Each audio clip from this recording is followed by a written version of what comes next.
Hello everyone. నేను మీ doctor Lakshmi Ravali, ఎండి ఆయుర్వేద. ఈరోజు మనం కిడ్నీ స్టోన్స్‌ని తగ్గించుకోవడానికి ఎలాంటి ఫుడ్స్ తీసుకోవాలి అనేది చూద్దాము.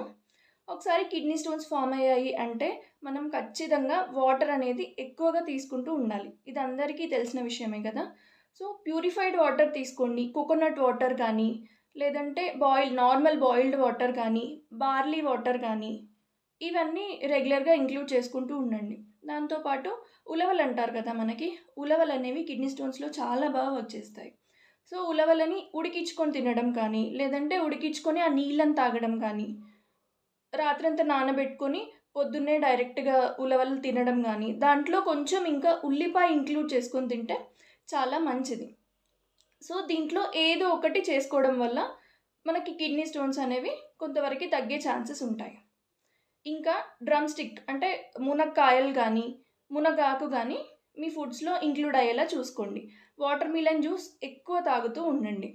ఏదైనా గానీ లిక్విడ్ ఫార్మ్స్ ఎక్కువ తీసుకోవాలంటున్నాను గానీ జ్యూసెస్ గురించి కూడా చెప్తున్నాను నేను. సో, దాంట్లో ఇంకొంచెం షుగర్ యాడ్ చేసుకొని తాగడం వల్ల గూడా మనకి చాలా వరకి బెనిఫిట్ ఉంటుంది. గుమ్మడికాయ.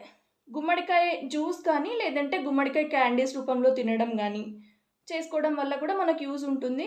కానీ గుమ్మడికాయ జ్యూస్ తీసుకోవడానికి ట్రై చేయండి. ఎర్లీ మార్నింగ్ లేవగానే ఎంప్టీ స్టమక్‌తో గుమ్మడికాయ జ్యూస్ తాగడం వల్ల కూడా కిడ్నీ స్టోన్స్ అనేవి చాలా వరకి తగ్గుతాయి.